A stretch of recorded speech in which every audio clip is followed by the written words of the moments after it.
Sa buhay, kapag marunong ka makontento, hindi ka makakaramdam ng inggit sa ibang tao. Pero alam nyo, kapag natutunan natin na makontento sa anumang meron tayo, yung inggit unti-unting mawawala. Isipin mo to, kapag kontento ka sa buhay mo, sa mga naabot mo, at sa mga bagay na meron ka, mas magiging mapayapa ang iyong isipan. Hindi ka na mag-aaksaya ng oras sa pagtingin ng kung anong meron sila na wala ka. Tandaan natin na ang inggit ay isang lason sa ating kaligayahan. Ito'y nagdudulot ng negativity sa buhay ng isang tao.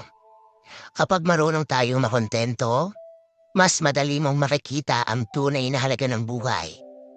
Kasi lahat tayo may kanya-kanya tayong timing sa buhay. Lahat tayo may nakalaan na biyaya. Hindi pa lang siguro sa mayon, pero magtiwala ka lang. Dahil kung para sa iyo yon, kahit anong mangyari, para sa iyo yon.